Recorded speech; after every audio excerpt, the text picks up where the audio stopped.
안녕하세요. 30대의 마지막 해를 보내고 있는 여자입니다. 천군만마를 얻은 기분 아시나요?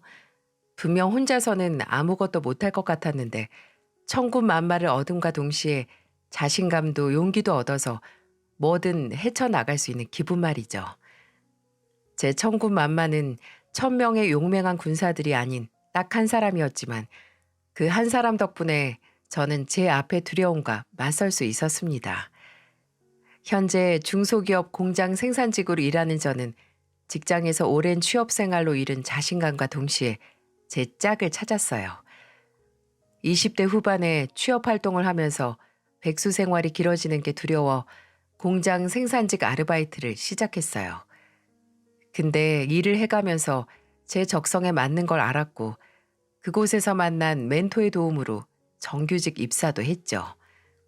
그리고 그 멘토가 바로 저의 짝, 지금의 남편입니다.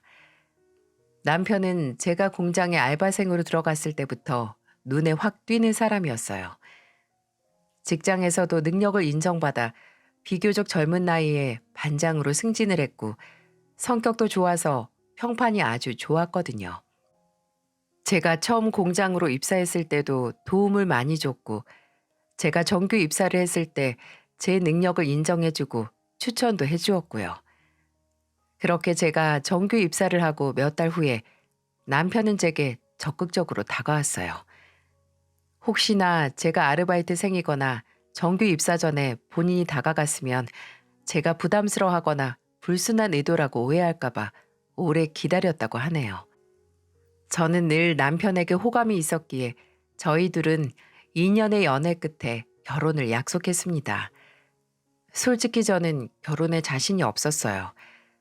저는 일찍 부모님께서 교통사고로 돌아가셔서 쭉 조부모님의 손에서 자랐거든요. 물론 저희 조부모님께서 저를 지극정성으로 키워주셨지만 늘 부모님이 안 계시다는 빈자리가 있었습니다. 그 영향인지 저는 어려서부터 소심하고 자신감이 없었고요. 대학을 졸업하고 조부모님이 돌아가셨을 때 더 심해졌네요. 저는 늘 안정적이고 북적거리는 가정을 원했지만 고아나 다름없는 저를 어느 가족들이 받아줄까 하는 걱정 또한 늘 했었습니다. 그런 거 있잖아요. 드라마에서 보면 부모 없다고 며느리로 받아들이지 않겠다는 시댁 많이 나오잖아요. 드라마는 드라마일 뿐이라고 극적인 연출이라고 생각을 해도 언젠가 내가 TV 속 저 주인공과 같은 상처를 받을 수 있겠다는 생각에 제 인생의 결혼은 바라지도 않았어요. 그때 제게 다가와 준 게 바로 제 남편이었죠. 남편은 늘 제게 안전한 울타리를 만들어주고 싶었고 자신감이 없는 저를 안타까워해서 끊임없이 격려를 아끼지 않았어요. 하지만 아무 의미 없는 칭찬이나 격려는 아니었어요. 연애하기 전 직장 상사와 부하 관계였을 때부터 제 성장과 발전을 위해 아낌없는 조언과 따끔한 충고도 해주었죠. 나중에 남편은 제게 이런 말을 해줬습니다. 미애 씨 기억나? 정규직으로 입사하고 첫 출근한 날 미애 씨가 발주 일정 들어온 거 잘못 보고 실수 한번 크게 했었잖아. 철현 씨는 아직도 그걸 기억하고 있어? 나 창피하라고? 아니, 들어봐봐. 그때 조 팀장님한테 엄청 혼나고 미애 씨가 다시는 이런 실수 안 할 거라고 말했잖아. 눈물 찔끔 흘리면서. 신입들은 다 그래. 혼나고 나서 실수 안 하겠다, 시정하겠다고 하고 나중에 몇 번 비슷한 실수 더 하지. 근데 미애 씨 혼난 날 그날 야근했지? 아무도 안 시키고 할 일도 없었는데 신입이 첫 출근이면서. 시스템 좀 미리미리 눈에 익히려고 남아있었지. 아무리 내가 아르바이트 하면서 손에 익은 일이라지만 접근할 수 있는 권한이 달라졌으니까. 그러니까 나는 미애 씨 그런 점이 좋더라. 미애 씨는 본인이 자신감이 없고 소심한 점이 컴플렉스라고 하지만 내가 보기엔 자신감이 없는 점 때문에 다른 사람들보다 배는 더 노력하는 것 같아. 물론 미애 씨 본인이 피곤하긴 할 테지만 나중에는 그게 다 미애 씨한테 피가 되고 살이 되니까. 남편은 제가 싫어하는 제 단점까지도 장점으로 승화시켜주는 사람이었어요. 남편은 제게 시댁 식구들은 이미 제 가정 환경을 다 알고 있는 상태이니까 걱정할 것 없이 인사드리러 오라고 했죠. 본인의 부모님도 남동생도 여동생도 모두 다 저를 만나보고 싶어 한다고 하더라고요. 저는 그런 남편의 말을 믿고 결혼 전 시댁에 인사를 드리러 갔습니다. 그리고 저의 평생에 걸친 걱정이 무의미할 정도로 저를 반겨주는 가족을 만나게 됐죠. 우리 미애가 그렇게 요리를 잘한다며 철원이가 입이 마르게 칭찬을 하더라고. 그렇게 대단한 거 못 만들고 그냥 밑반찬이나 국 몇 가지 정도예요. 밑반찬은 뭐 요리 아닌가? 벌써 우리 며느리 솜씨가 궁금하다, 궁금해. 우리 아버지 벌써 며느리한테 얻어드실 생각하시네. 내가 맨입으로 얻어먹겠냐? 이 시애비도 예쁜 짓을 해야지. 우리 며느리 용돈도 두둑이 좀 주고. 아유, 하루 종일 구두 고쳐서 무슨 두둑이 줘. 너무 무리하지 마요. 남편을 아주 무시하지. 얘 미애야, 내가 이러고 산다. 언니, 언니라고 불러도 되나? 언니는 무슨 언니야? 새언니라고 딱 불러. 나도 깍듯이 형수님이라고 부르니까. 왜? 다른 집들은 친해지면 그냥 언니라고도 불러. 언니, 그냥 언니라고 불러도 되죠? 그럼요. 편하게 불러요. 이제 형 결혼하니까 나도 마음 편히 결혼해도 되겠다. 쟤가 꼭 나 때문에 아직 결혼 못한 척하네. 왜? 원래 형이 가기 전에 동생이 먼저 결혼하면 좀 그렇잖아. 작은 오빠는 이상한 데서 고지식하더라. 결혼 얘기하기 전에 여자나 만나. 결혼은 뭐 혼자 해? 나 만나는 사람 있다니까. 야, 기현아. 짝사랑하는 건 사귀는 게 아니라니까. 아, 서로 좋아해서 만나는 거 맞다고. 데려와, 오빠. 데려오면 내가 믿어줄게. 정말 화목한 가족이었어요. 권위 없이 마냥 편안한 시아버지의 영향 때문인지 남편은 나이 차이가 꽤 나는 동생들과도 스스럼 없이 편하게 지내는 것 같았습니다. 건물 청소 일을 오래 하신 시어머니께서도 무뚝뚝하신 것 같지만 제 앞으로 반찬을 밀어주시거나 과일을 포크에 찍어서 제게 건네주시는 등 저를 잘 챙겨주셨죠. 저는 도움을 받을 친정이 아예 없었고 시댁도 따로 결혼 자금을 도와줄 만큼 여유가 없었기 때문에 저와 남편 각자 모은 돈으로 시작하기로 했어요.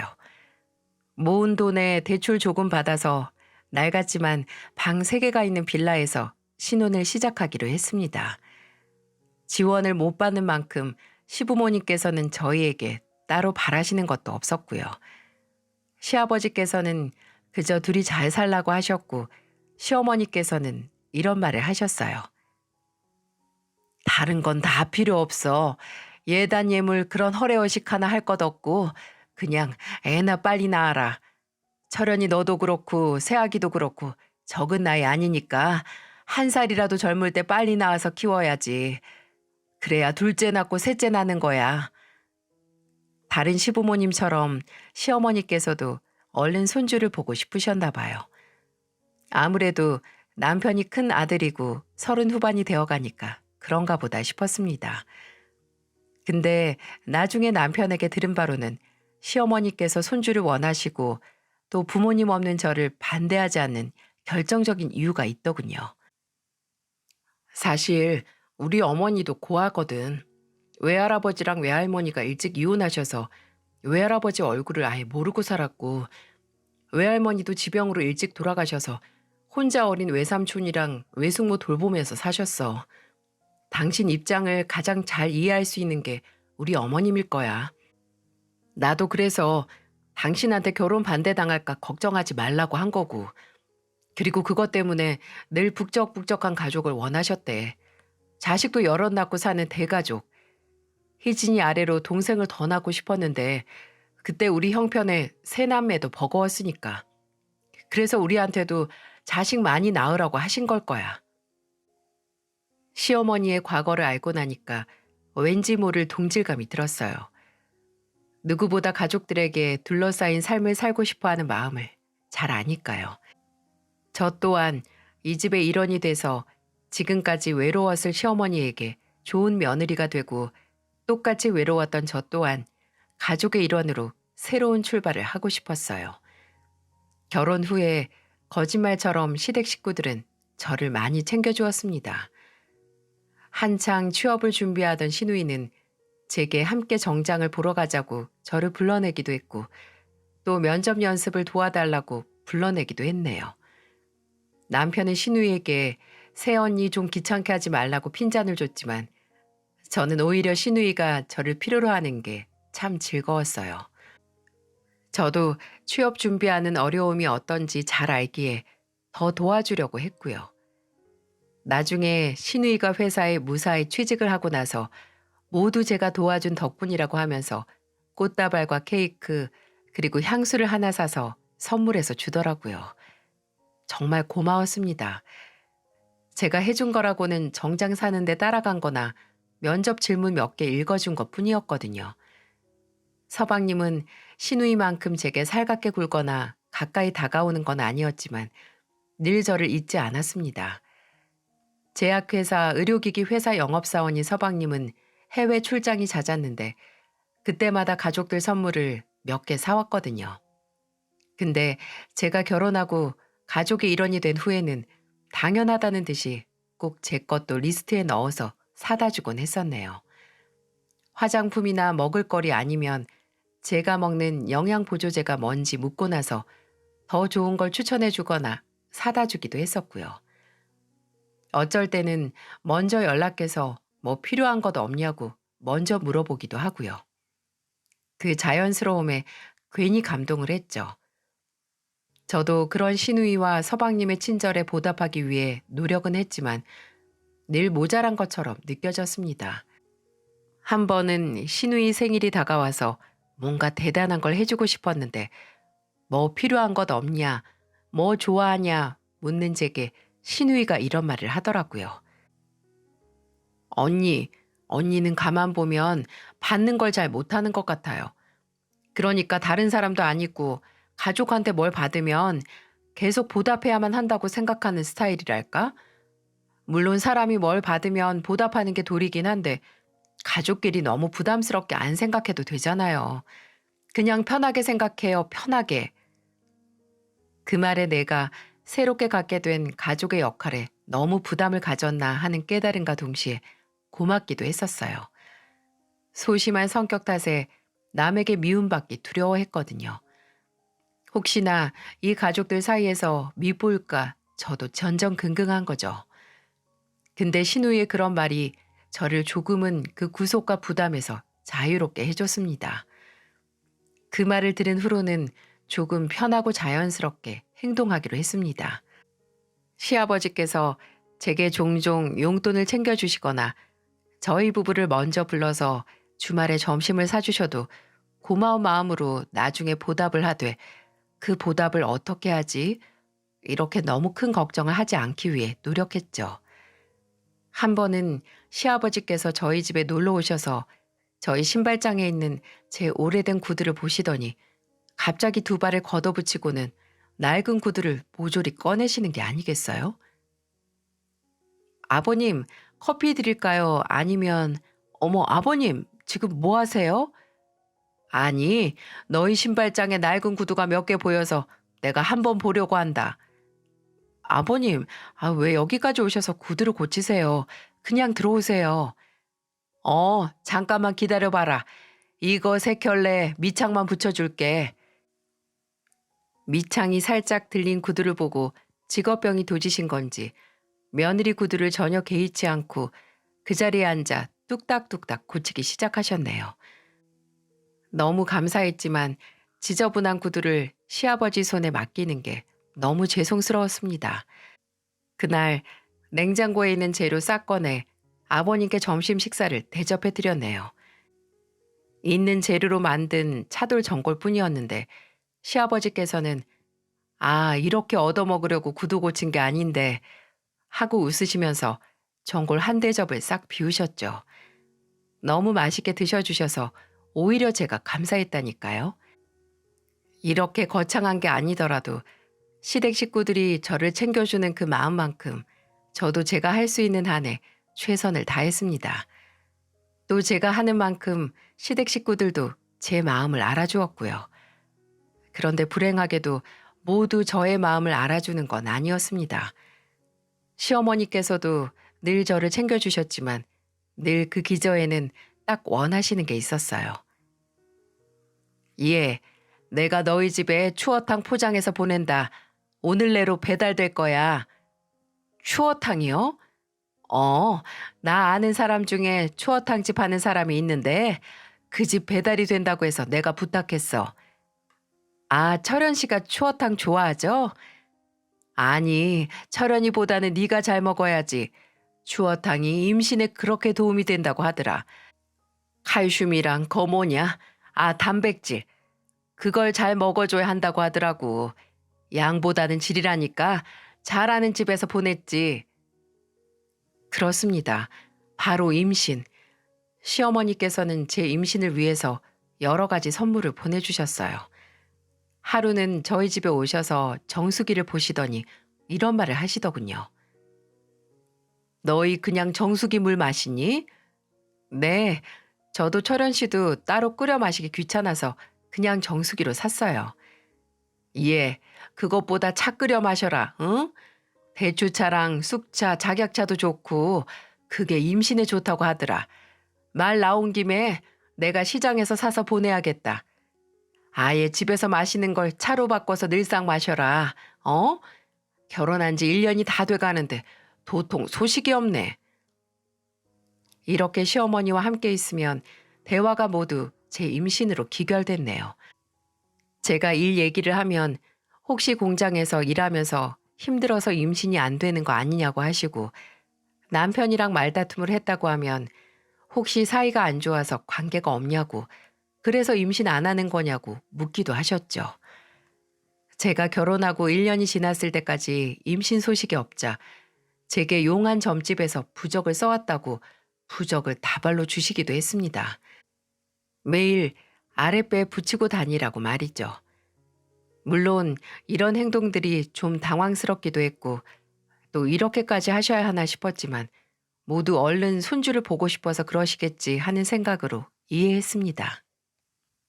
근데 무당에게 부적까지 써오시는 건 너무 간 게 아닌가 싶어서 저는 부랴부랴 산부인과에서 정식으로 검진을 받았어요.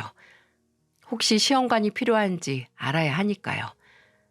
저도 임신이 안 되는 게 불안한데 시어머니께서 매일같이 제 임신 걱정만 하시니까 더 불안하기도 했거든요. 애써 별일 아닐 거다 하고 월차를 내고 병원으로 달려갔습니다. 혹시나 싶어서 간 병원에서 청천벽력과 같은 진단을 받았어요. 의사는 제가 다낭성 난소 증후군으로 불임에 가깝다고 하더군요. 정말 충격적이었죠. 분명 평소 월경이 불규칙적이긴 했지만 문제가 있을 정도라고 상상도 하지 못했으니까요. 다낭성 난소 증후군은 시험관 임신이 답이라고 하던데 의사는 제가 호르몬 치료를 할 시기도 놓친 것 같다고 비싼 시험관 시술을 몇 번 시도하는 걸 추천하지 않을 수준이라고 하더군요. 병원에서 당장 제 희망을 빼앗긴 검사 결과를 듣고 이걸 남편에게 어떻게 말해야 하나 고민하고 있었습니다. 물론 제 몸의 문제이긴 하지만 이건 남편에게서 기회를 빼앗는 것이기도 하니까요.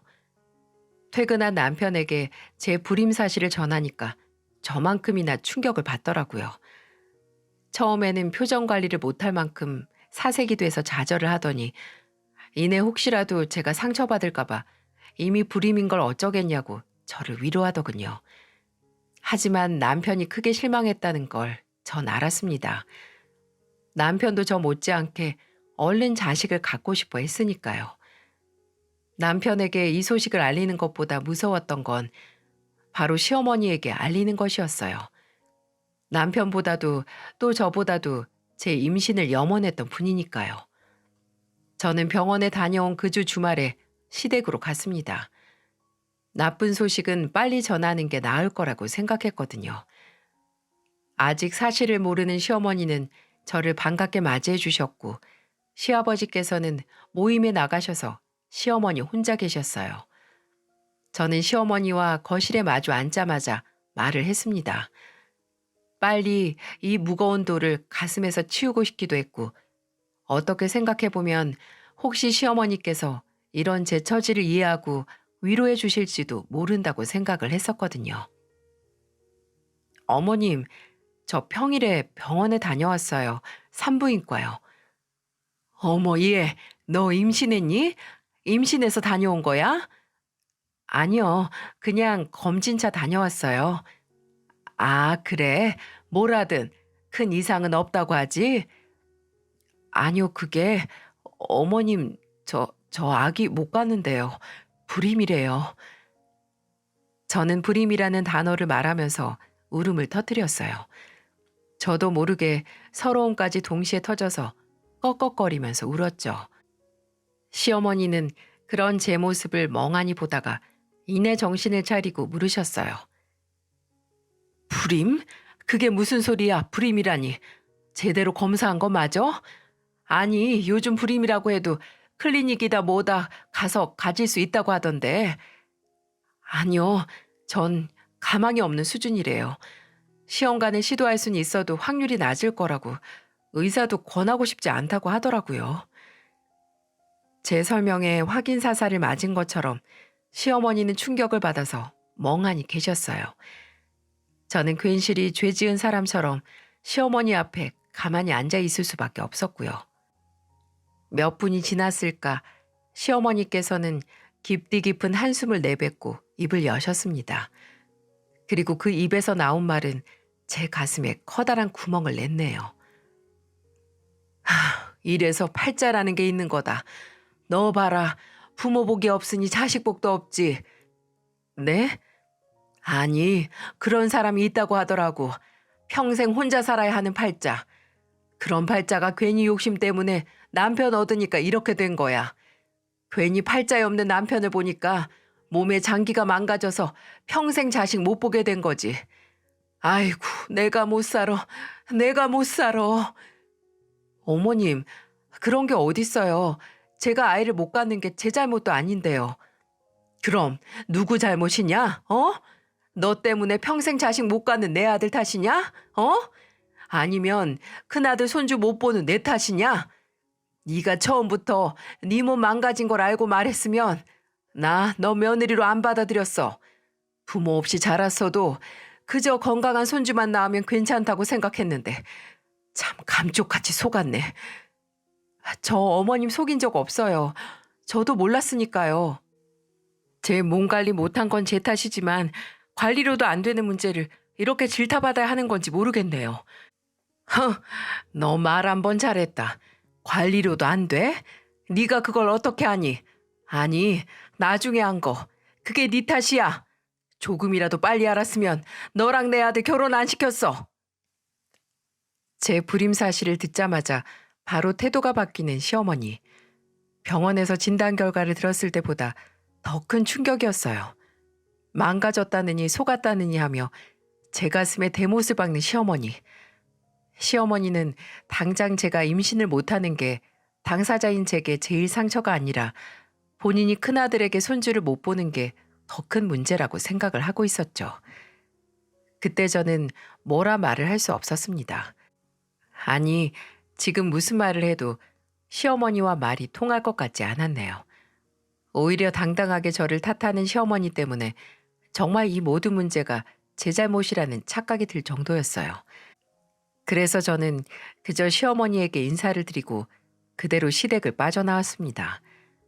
뒤돌아 나가는 제게 끝까지 속았다 속았다 이렇게 말하는 시어머니. 마치 다시 외톨이가 된 것만 같았어요. 이후로 시어머니는 제게 완전 다른 사람이 되었습니다. 임신 못하는 며느리는 아예 필요도 없다는 듯이 저를 없는 사람 취급하시기도 했고 아니면 있는 트집 없는 트집 다 잡아가면서 저를 잡돌이를 하셨고요. 종종 남편이 시어머니의 그런 모습을 보고 제 편을 들어주시기도 했지만 그게 전부였어요. 제게는 그저 어머니도 속상해서 그러신다. 시간이 지나면 나아질 거다. 라고 했었죠. 하지만 제가 생각하기에 그리 쉽게 나아질 것 같지 않았어요. 시어머니를 제외한 가족들은 모두 다 저를 위로해 주었어요. 시누이는 아무 일도 없었던 것처럼 저를 대해줬고, 시아버지는 저를 보실 때마다 세상 안쓰러운 눈빛으로 바라보셨습니다. 그런 걱정과 관심이 감사하긴 했지만 한편으로 신경이 쓰이기도 했었어요. 다행인지 불행인지 저의 불임 문제가 묻힐 만한 일이 생겼네요. 바로 서방님의 결혼이라는 가족의 큰 행사로 제 문제는 가족 내에서 조금씩 잊혀져 가는 것 같았습니다. 물론 시어머니는 종종 잊지 않고 저를 몰아세우며 제가 불임이라서 본인이 손주를 못 본다는 걸 제게 일깨워 주셨죠. 저는 불임 문제로 원래 없었던 자신감도 점점 잃어갔고 가족들 사이에서도 스스로 고립되어 갔습니다. 시어머니를 제외한 나머지 가족들은 늘 변함없이 제게 잘해주었지만 저 스스로 단절됐던 것 같네요. 특히 남편과도 사이가 서먹서먹해졌고요. 근데 그런 저를 그런 상황에서 끄집어내준 사람이 있었어요. 바로 새로운 식구로 들어온 서방님의 아내, 바로 제 동서였습니다. 동서는 처음 만남부터 첫인상이 정말 달랐어요. 시어머니는 서방님이 주말에 결혼할 여자를 데려오니까 시댁에 와서 음식 차리는 걸 도우라고 하셨죠. 말이 돕는 거지 모두 제게 시킬 거라는 걸 전 너무 잘 알고 있었습니다. 남편도 가기 싫으면 그냥 가지 말라고 했지만 그때는 임신까지 못하는 마당에 가족 행사까지 빠지면 더 미움받을까 봐 그게 무서워서 갔었네요. 저도 참 가족에 소속된다는 거에 집착을 했었던 거죠. 아침 일찍 시댁으로 가서 혼자 식사 준비를 다 했습니다. 시어머니는 옆에서 이거 해라 저거 해라 잔소리만 양념 버무리듯이 할 뿐이었고요.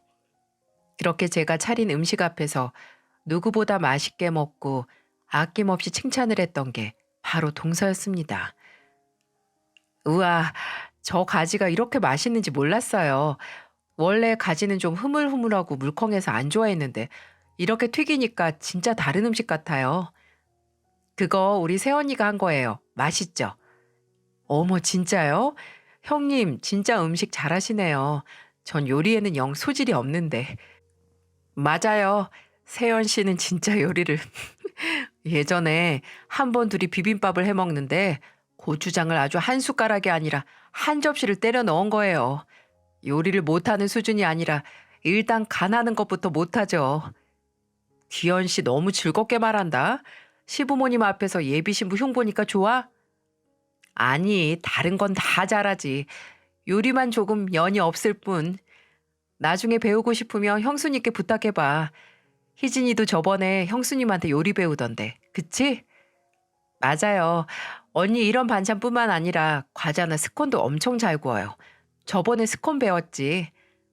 정말요? 와, 진짜 대단하시다.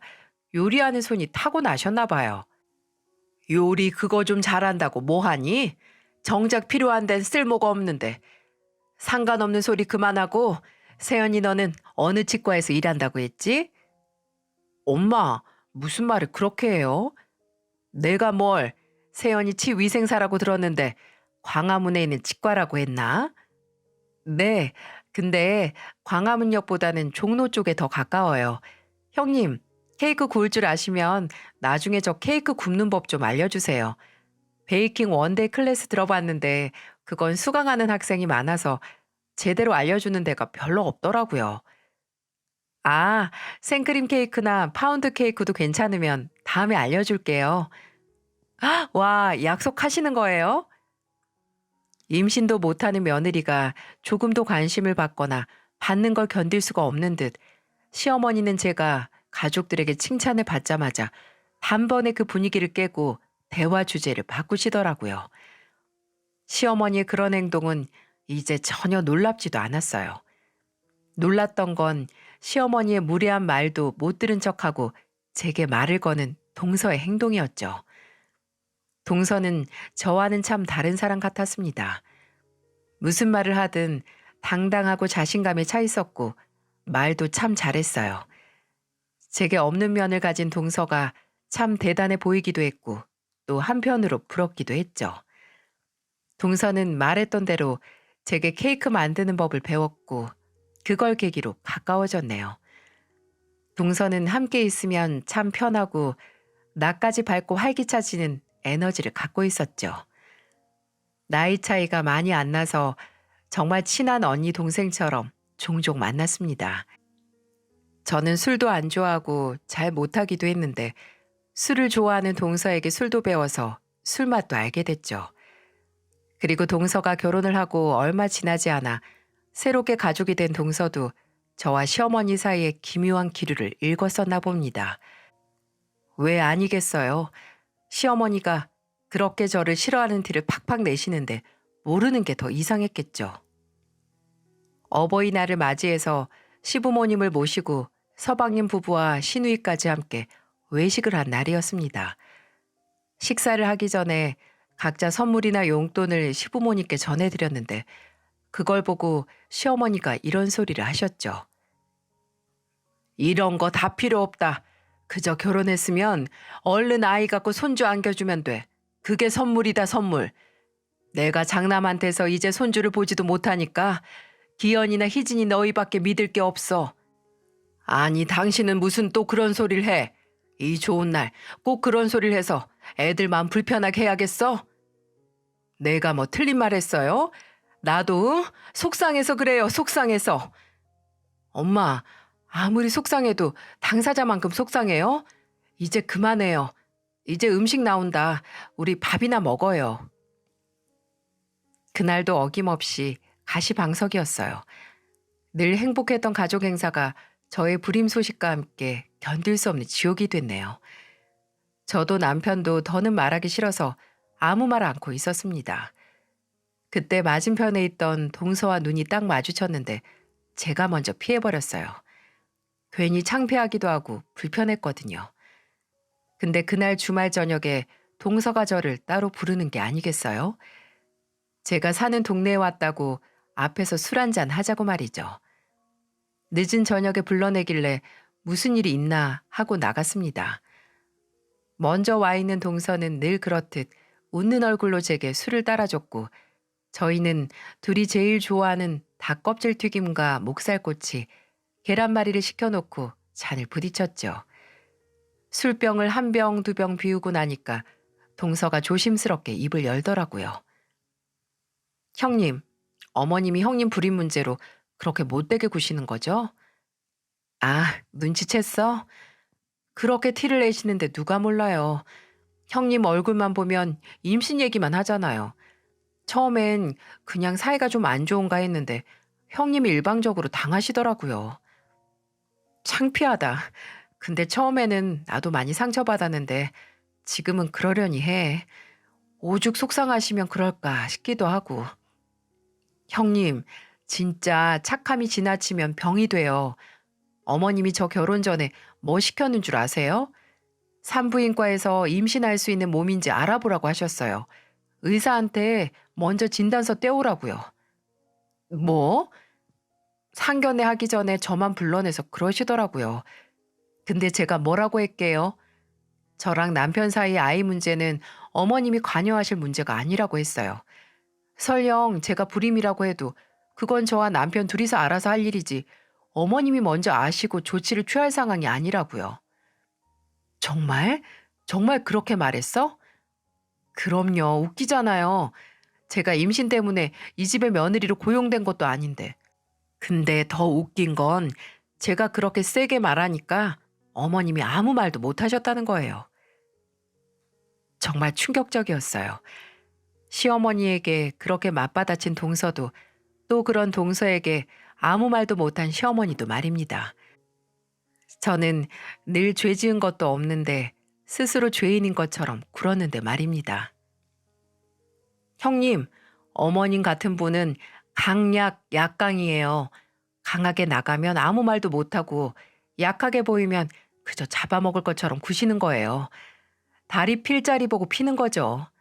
그런 사람들한테는 강하게 나가야 내가 편해요. 형님이 뭘 잘못하신 게 아니잖아요. 불임 문제는 궁극적으로 형님 부부 문제고 둘이서 의논할 문제잖아요. 물론 같은 가족으로서 시어머니로서 아쉬울 순 있어도 형님이 이 집에서 그런 대우를 받을 만한 일은 아니라고 봐요. 그렇지. 그렇긴 한데 나도 괜히 위축이 돼서 남편도 별 다른 말도 없고 아마 아주버님이 형님 편을 더 들면 시어머니가 더 형님을 미워할까 봐 자제하시는 것 같아요. 어머님이 유독 그러시더라고요. 다른 가족들이 형님 얘기하거나 형님하고 얘기하는 것도 막 방해하는 것 같던데요. 솔직히 너무 유치하잖아요. 무슨 초등학생도 아니고 본인 마음에 안 든다고 다른 사람들과도 사이가 안 좋아져야 하나요? 형님, 한번 시도는 해보세요. 세게 나가세요, 세게. 저도 옆에서 많이 도와드릴 테니까 한번 어머님이 계속 그렇게 아나무인으로 나오면 맞받아 치세요, 저처럼. 형님, 그런 대접 받을 사람 아니에요. 그거 형님을 소중하게 생각하는 사람들한테 못할 짓이니까. 동서의 말은 제게 큰 깨달음과 동시에 힘을 전해줬어요. 분명 저는 잘못한 것도 없으면서 저 스스로 시어머니에게 그런 취급을 당해도 되는 사람으로 만들었던 겁니다. 제가 저를 보호했으면 시어머니도 저를 죄인 취급 못했을 텐데 말이죠. 괜한 자격지심과 자신감 저하로 저를 보호하지 못했네요. 늘 부모님의 빈자리를 그리워했던 저였지만 누구보다 저를 아꼈던 조부모님께 사랑을 받고 자란 걸 잊으면 안 됐어요. 만일 저희 조부모님께서 손녀가 시어머니에게 이런 대우를 받으며 하루하루 가슴에 상처를 입는다는 걸 알면 많이 속상해 하실 테니까요. 저는 동서의 조언을 받아들여서 저 스스로 강해지기로 했습니다. 원하던 아이를 못 가는 몸이 된 건 저의 운명으로 받아들이고 인정하면서 시작을 했죠. 스스로 제 탓을 안 하니까 누군가 이 문제로 저를 공격하면 방어하고 맞받아칠 수 있는 힘이 생기는 것 같았어요. 마침내 생각으로만 끝나지 않고 행동으로 옮길 수 있는 기회가 왔어요. 시어머니께서 금요일 저녁에 전화를 하셨더라고요. 다 늦은 저녁에 전화를 하셔서 놀라서 받았더니 또 어처구니 없는 소리를 하시는 겁니다. 여보세요? 어머님 무슨 일이세요? 이 시간에? 너 내일 도시락 한 5인분 정도 싸서 내일 아침까지 우리 집으로 와라. 네? 도시락이요? 그래. 내일 건물 청소 같이 하는 아줌마들이랑 나들이 가기로 했는데 내가 도시락 싸간다고 했어. 못하러 다 고생을 하니. 너 음식 잘 만들잖니. 애도 못 만드는데 잘 만드는 거라도 실력 녹슬지 않게 해야지. 안 그러니? 10시까지 만들어서 오려무나. 물에도 모르고 속을 벅벅 긁는 말. 예전에 저였으면 아무 말도 못하고 5인분이나 되는 도시락을 만들어 아침까지 시댁으로 갔겠지만 저는 저 자신을 보호하기로 했기에 호락호락하게 나갈 생각이 없었어요. 저는 심호흡을 한 번 하고 또박또박 말했죠. 어머님, 이제 저녁인데 재료는 언제 사서 언제 아침까지 다 만들어요. 저도 오늘 일하고 들어왔는데 주말에는 좀 쉬어야죠. 예, 너는 시애미한테 도시락 하나 못 사주냐? 네가 그것도 안 하면 나한테 뭐 해줄 건데? 제가 어머님께 꼭 뭘 해드려야 하나요? 부탁하시면 못 해드릴 것도 없지만 지금은 시간이 너무 늦었고 만들 재료도 없어요. 나중에 시간 많고 저도 해드릴 마음 있으면 싸드릴게요. 김밥이라도 사서 가세요. 나들이 재밌게 하고 오시고요. 그리고는 바로 끊어버렸습니다. 득달같이 다시 전화가 왔어도 전혀 받지 않았어요. 시어머니에게 맞받아치는 게 쉽지는 않았지만 확실히 한번 해보고 나니까 자신감이 들더라고요. 그 후로 저는 시어머니가 제게 시비를 거시거나 괜히 빈정거리면서 제 불임 문제를 꺼내면 바로바로 반격을 했습니다. 제 얼굴을 보자마자 아유, 얼른 손주를 봐야 할 텐데 라고 다 들리는 혼잣말을 할 때면 바로 다른 말을 꺼내면서 무시하거나 어머님, 한숨 많이 쉬면 쉬는 만큼 더 빨리 늙는데요. 라고 웃으면서 말했죠. 동서가 함께 있는 자리면 동서도 옆에서 거들어주기도 했었고요.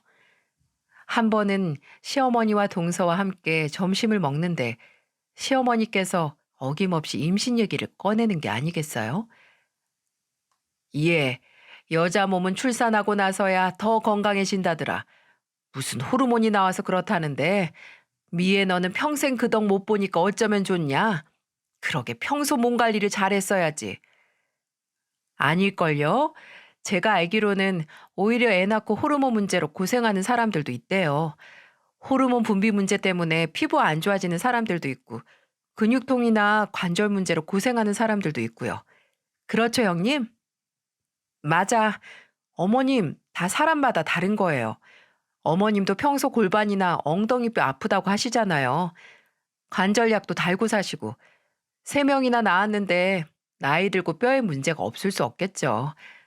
어머님 혹시 또 이상한 찌라시 같은 거 읽으신 거 아니에요? 그런 거 오는 거 읽지 마세요. 별 도움도 안 되고 제대로 된 사실 바탕으로 쓴 거 하나 없으니까. 그게 무슨 소리야? 찌라시라니. 내가 다 기사에서 본 거야, 기사에서. 정말요? 그럼 저도 읽어봐야겠다. 저 보내주세요, 읽어보게. 저도 읽어볼래요. 출산의 긍정적인 효과라니 저도 읽어보는 게 좋겠죠. 시어머니가 말씀하신 제대로 된 기사 아직도 받아보지 못했습니다. 아마 시어머니 머릿속에만 있는 게 아니었을까요? 물론 출산 후 호르몬의 변화로 긍정적인 효과를 본 분들이 있겠지만 시어머니는 사실 확인도 안 된 오로지 본인 생각인 걸로 임신 못하는 저를 조롱하시니까 좋은 말이 안 나왔죠. 이렇게 저는 종종 동서의 도움을 받으며 시어머니의 폭언을 헤쳐나갔습니다. 초반에는 시어머니도 제가 반격하는 말에 당황하고 말을 잇지 못하긴 하셨지만 나중에는 아주 오기가 생기신 건지 더 못된 말을 하시더라고요. 정말 저를 어떻게 해서든 이 가족에서 내쫓고 싶으신 건지도 모르겠네요. 제가 점점 주저앉아 있던 자신감을 회복해 갈 때쯤 드디어 사건이 터지고야 말았어요. 이 상황을 단번에 정리할 수 있는 사건이 말이죠. 시아버지의 생신을 맞이해서 저는 솜씨를 발휘하기 위해 아침 일찍 장을 봐서 시댁으로 갔습니다. 동서가 장을 보는 걸 도와서 저와 동서가 먼저 음식을 준비하기 위해 시댁으로 갔죠. 시어머니는 탐탁지 않은 눈으로 보는 둥 마는 둥 하셨고요. 매번 저를 두둔하는 동서도 모른 척 하셔서 혹시 동서까지 눈 밖으로 났나 했지만 동서는 별다른 신경을 안 쓰더라고요. 역시나 동서였습니다. 아무튼 평소 시아버지께서 좋아하시는 수육과 소고기 묵국, 잡채와 생선찜 등 상다리가 부서져라 음식을 만들었어요. 만드는 도중 시누이와 서방님, 남편도 시댁으로 왔죠. 여보, 나 도울 거 뭐 없어? 여기 불 쓸 곳 없으니까 거기 버너 가져가서 잡채만 볶아줘. 당면 불려놨으니까 야채 볶은 거에 넣고 지지기만 하면 돼. 이거 소스 챙겨가고. 알았어. 언니, 저는요? 상에 수저만 좀 놔줄래요? 그럼 상패하겠네. 작은 오빠, 상 좀 펴서 닦아줘. 어, 형님, 겉절이는 어딨어요? 아, 거기 식탁 의자 보냉백 안에. 엊그제 미리 담가 오신 거죠? 형님 혼자 하루 더 고생하셨네요. 잔치 주인공인 시아버지를 제외하고 온 가족이 생신상 준비로 분주했어요. 아, 시어머니께서도 뒷짐지고 두고만 보셨고요. 음식하는 저를 감시하느라 바쁘셨을 겁니다. 수육고기를 삶으면서 국을 끓이고 있는데 시어머니께서 슬금슬금 주방으로 들어오시더라고요. 주방에서 음식이 거의 다 완성되어 가는 냄새를 맡고 오신 거겠죠. 그런 시어머니의 움직임은 모른 척하고 음식만 만들었어요. 그랬더니 시어머님은 숟가락, 젓가락 하나씩 들고 제가 썬 수육과 국을 한 입씩 맛보시더군요. 그리고 입에 넣자마자 인상을 팍 쓰고 저를 쳐다보시는 겁니다. 어머 얘, 너 무슨 소금을 들이부었니? 이게 소태지 이게. 왜요? 국물이 너무 짜요?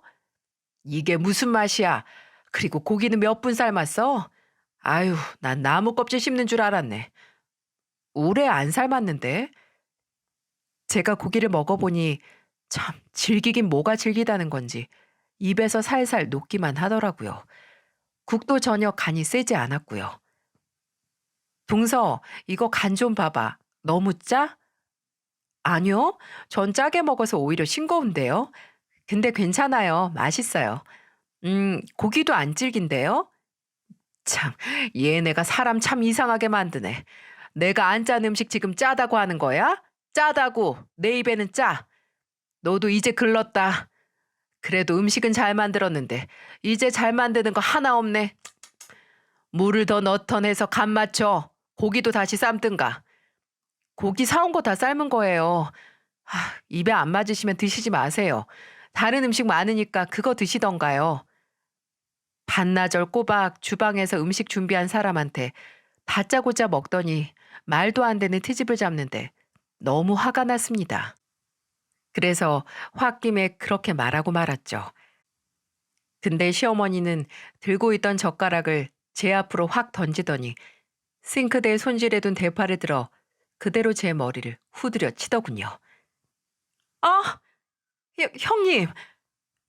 시어머니는 동서의 만류에도 아랑곳하지 않고 제 머리를 대파로 치면서 고함을 질렀습니다.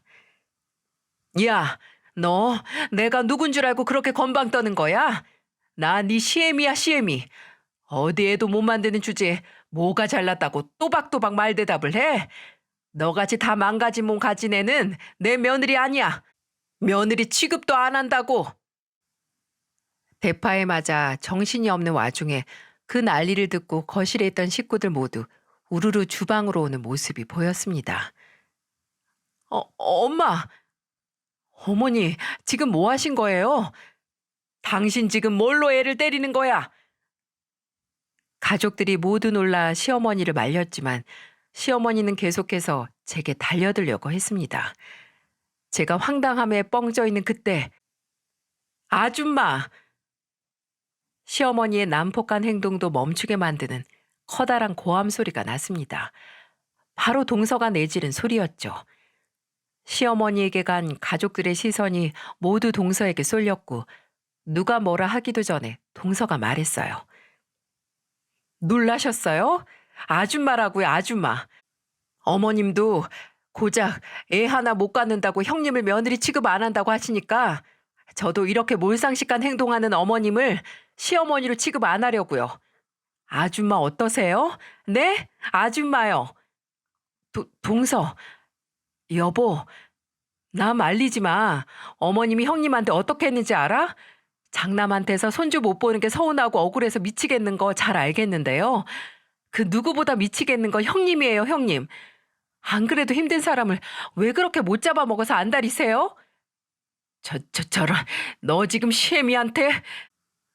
매번 형님한테 애도 못 만드니까 음식이라도 와서 만들라고 하는 것도 너 같은 애는 인복이 없어서 부모 복, 자식 복 다 없는 거라고 하는 거 도저히 참을 수가 없네요.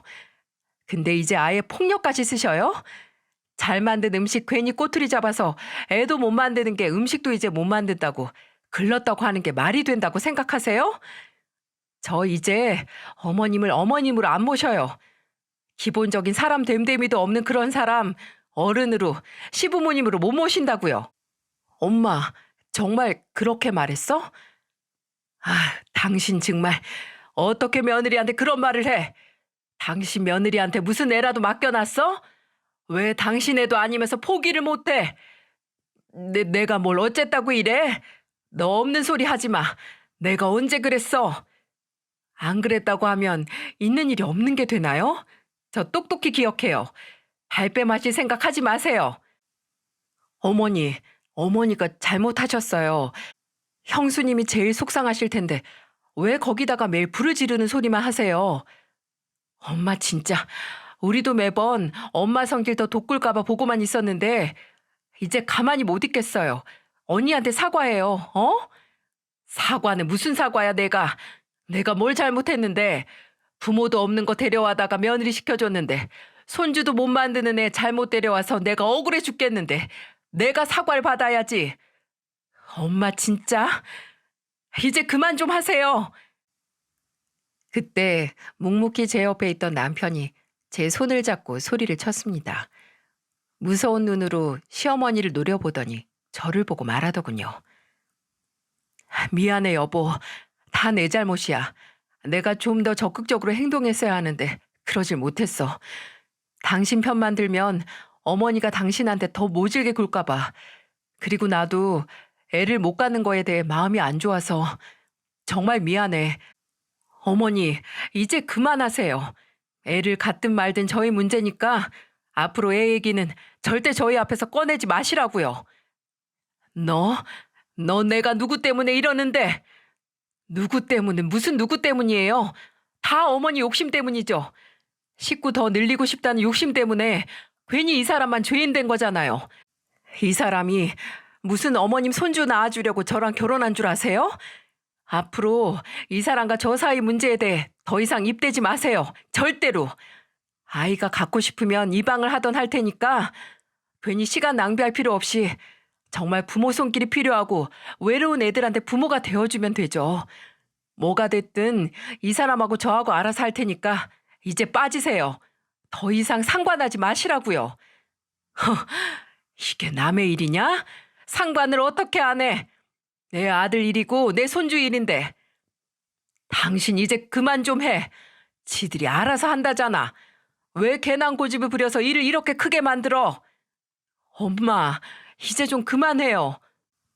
어머님, 저 어머님한테 손주 안겨드리려고 이 사람이랑 결혼한 거 아니에요. 어머님을 크게 실망시켜드린 건 정말 죄송해요. 그런데 더 이상 제 불임에 대해서 말씀 안 하셨으면 해요. 아니, 하지 마세요. 저도 슬프지만 지금 제가 어떻게 할 수 없는 일이잖아요. 아니면 제가 어머님 아들이랑 이혼하고 새 며느리한테 손주 보시는 거 그걸 원하시는 거예요?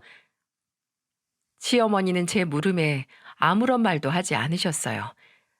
한순간에 시어머니는 시댁 식구들 모두와 대척점에 서 있게 되었죠. 가족들은 모두 제게 사과를 하라고 시어머니에게 말을 했지만 듣지 않으셨고요. 오히려 더 고집을 부렸고 본인 잘못이 뭔지 전혀 알지 못했습니다. 시아버지 생신잔치는 그렇게 난장판이 되고야 말았죠. 시아버지는 오늘 너무 고생했다고 저 사람은 상관하지 말고 먼저 들어가서 쉬라고 제게 말씀해 주셨고요. 시누이도 서방님도 모두 제게 시어머니를 대신해서 미안하다고 말해줬습니다. 저와 남편이 집에 갈 채비를 할 때도 시어머니는 홀랑 들어간 안방에서 나오지 않았죠. 남편과 저는 일찍 집으로 돌아왔습니다. 남편은 집에 도착하자마자 제게 사과를 하더군요. 내가 너무 안일했어. 가만히 있으면 시간이 다 해결해 준다고 생각을 했는데 어머니 행동은 더 심해지셨네. 미안해, 여보. 내가 뭐라도 더 했으면 당신이 상처받지 않았을 텐데. 아니야, 나도 애 못 가는 거에 자격지심 갖고 오히려 나 스스로한테 못할 짓 많이 했는데 뭘. 동서 덕분에 알았지. 내가 그런 대우 받을 사람이 아니라는 거. 이제 진짜 어머니가 당신한테 애 가지고 뭐라 할 일 없을 거야. 맹세해. 이제 우리 둘 가족끼리 일은 둘이서 알아서 하자. 남편은 제게 앞으로 이런 일이 없게 하겠다고 약속을 했습니다. 본질적으로는 일이 이 지경까지 온 게 남편의 탓은 아닌데 남편이 너무 자책을 하더라고요. 이후에 시어머니는 제게 따로 사과를 하지도 연락을 하지도 않으셨어요. 오히려 제가 먼저 고개를 숙이는 걸 원하셨는지 시누이를 통해서 제 안부를 물었나 보더라고요. 그런 시어머니 소식을 전하면서 시누이는 이런 말을 했습니다. 언니, 나도 말하기 창피한데 아마 우리 엄마가 언니를 좀 질투했나 봐요. 질투요? 왜요? 언니가 오빠랑 결혼하자마자 우리 가족이랑 진짜 잘 지냈잖아요. 아마 그것 때문일 거예요. 우리 엄마 고아인 거 알고 있죠? 우리 엄마지만 엄마가 성격이 좀 세잖아요. 그래서 동네에서도 몇 번 이웃들이랑 마찰이 많았거든요. 싸움도 났었고. 네? 정말요? 네. 엄마 예전부터 지기 싫어하는 성격 때문에 문제 많았다고 아빠가 그랬어요. 근데 본인이랑 같은 처지인 언니는 성격도 부드럽고 착해서 이렇게 가족들이랑 금방 잘 지내고 사랑받으니까 뭔가 열등감 같은 게 있던 거 아닐까요?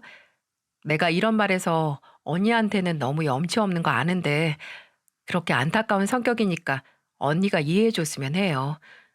용서해 달라는 게 아니라 그냥 그런가 보다 생각해 줬으면 해서요. 아마 언니를 질투해서 더 임신 얘기를 했는지 몰라요. 엄마가 생각하기에 언니보다 나은 점이 애 낳을 수 있다는 거 그거 하나였으니까. 근데 이번엔 엄마가 진짜 심했어요. 우리 가족들 다 충격받았다니까요. 시누이에게 이런 말을 들으니까 어쩐지 시어머니가 짠해지긴 하더라고요. 저도 결핍이 많고 모자란 구석이 많은데 그런 저를 보고 질투를 느꼈다니 참, 다들 본인이 가진 건 눈치채지 못하고 남이 가진 것만 보이나 봅니다. 그렇게 저와 시어머니의 사이의 시간은 멈췄습니다. 그 누구도 먼저 제게 화해를 하라고 하지 않았고 시어머니도 먼저 사과를 하지 않으셔서 그 사건 이후로 아예 멈춰버렸어요. 다른 시댁 식구들과는 평소와 같이 만나고 잘 지냈지만 시어머니만 만나지 않았죠. 동서가 말하기엔 매번 다른 식구들이 시어머니만 보면 저한테 사과했냐고 잔소리를 해서 더 비뚤어지는 것 같다고 하더군요. 제가 예전에 그랬던 것처럼 시어머니는 그 고집 때문에 점점 가족들 사이에서 고립되는 것 같았습니다. 참 여러모로 어린애 같은 분이세요. 하지만 그렇다고 해서 제가 먼저 다가갈 생각은 전혀 없습니다. 저도 지금까지 받은 상처가 다 아물지 않았으니까요. 혹시 시어머니께서 먼저 잘못을 인정하시고 먼저 사과를 해온다면 생각해 봐야겠죠. 이제 와서 생각해 보면 정말 동서가 저희 집 식구로 들어오지 않았다면 어떻게 됐을까 싶네요. 아마 계속해서 제 자신을 보호하지 못하고 제 속은 골마 썩어갔겠죠. 나 자신을 보호하는 힘을 가져야 한다는 게 생각은 쉬워도 행동으로 옮기는 게 쉬운 일이 아니더라고요. 그런 용기와 동기를 알려준 동서에게 늘 고마운 마음뿐이랍니다.